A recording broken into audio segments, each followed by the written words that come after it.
أعوذ بالله من الشيطان الرجيم.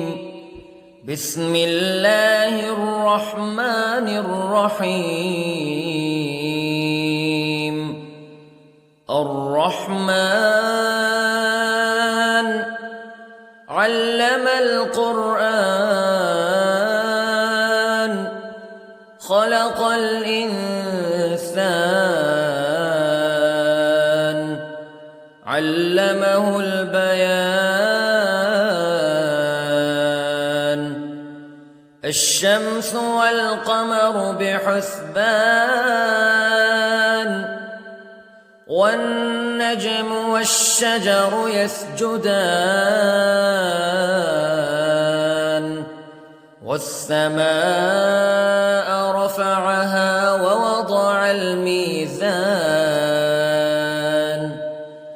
ألا تطغوا في الميزان وأقيموا الوزن بالقسط ولا تخسروا الميزان. والأرض وضعها للأنام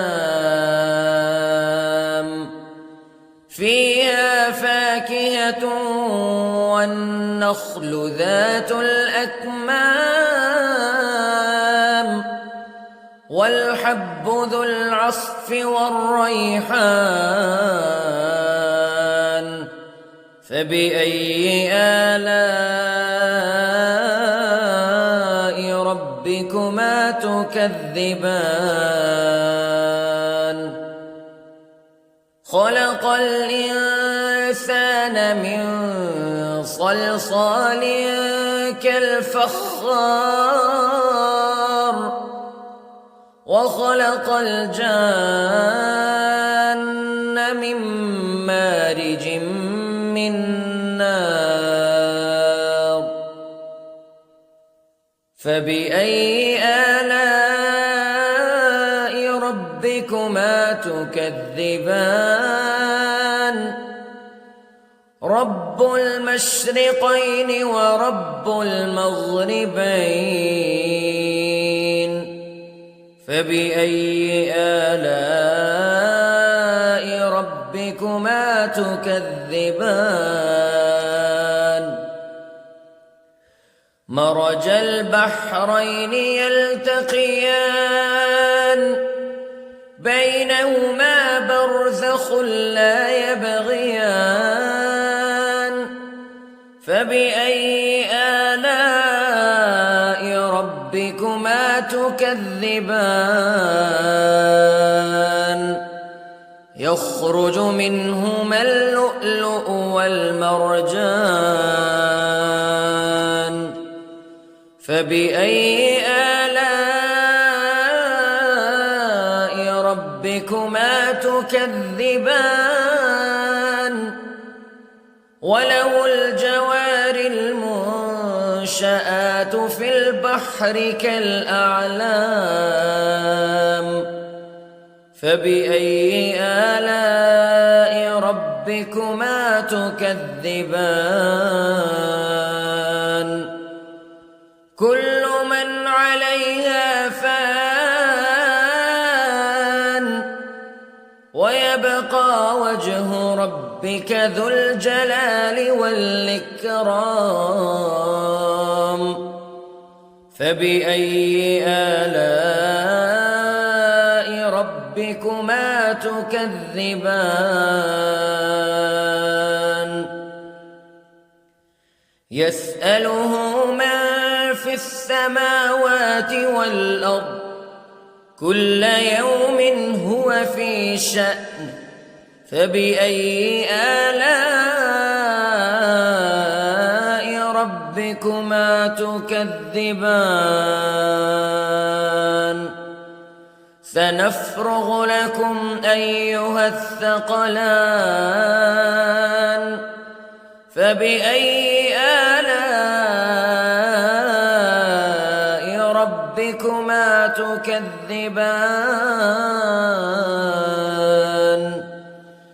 يا معشر الجن والإنس استطعتم أن تنفذوا من أقطار السماوات والأرض فانفذوا لا تنفذون إلا بسلطان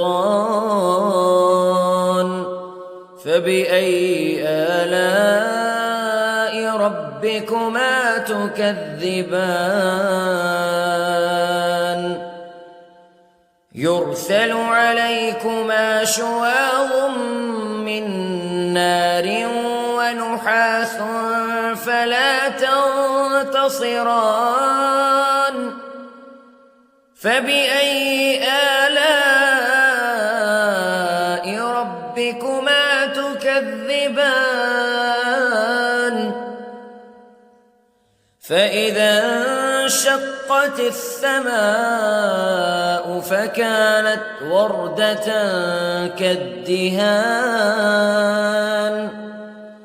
فبأي آلاء ربكما تكذبان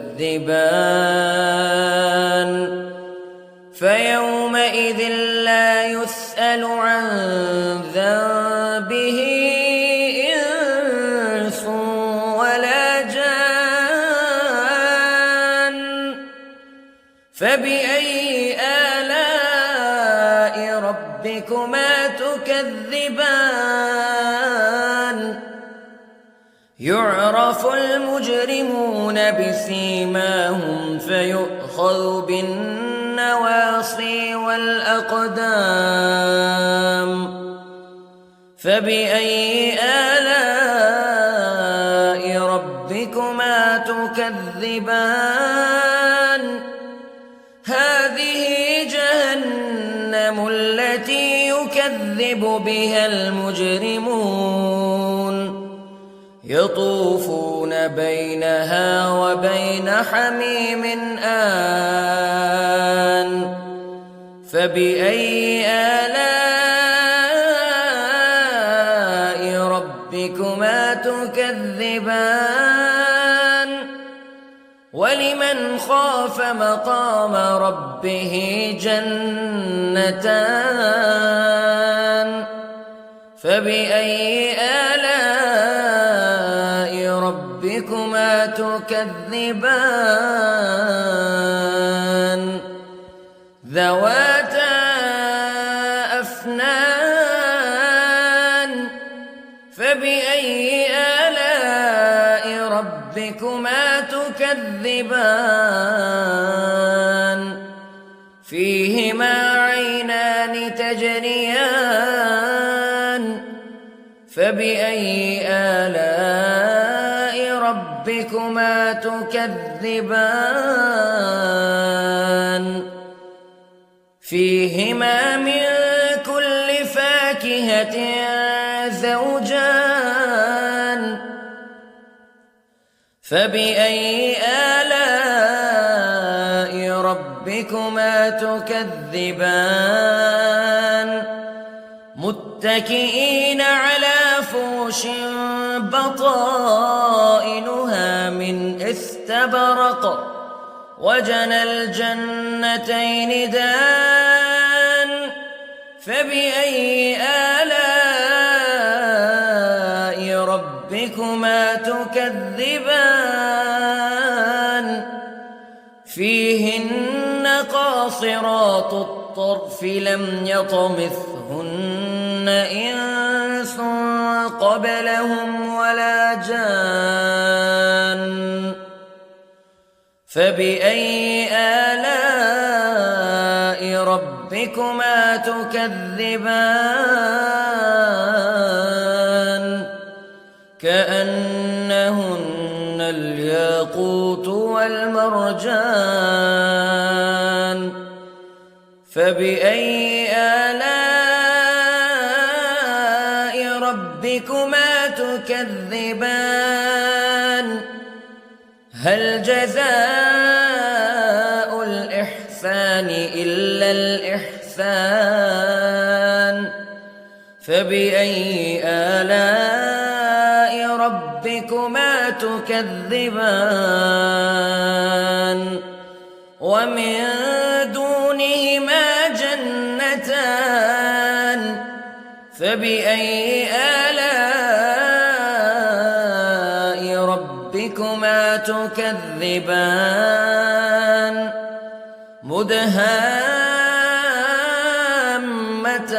مدهامتان فبأي آلاء ربكما تكذبان فيهما عينان نضاختان فبأي آلاء ربكما تكذبان فيهما فاكهة ونخل ورمان فبأي آلاء ربكما تكذبان فيهن خيرات حسان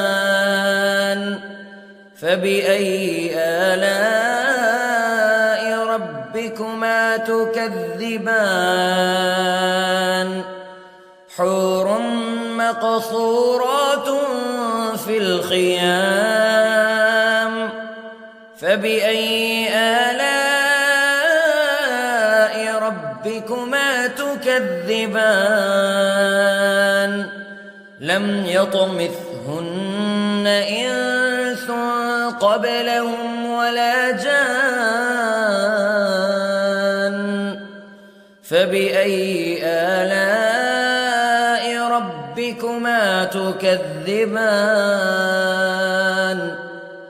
متكئين على رفرف خضر وعبقري حسان فبأي آلاء ربكما تكذبان تبارك اسم ربك ذي الجلال والإكرام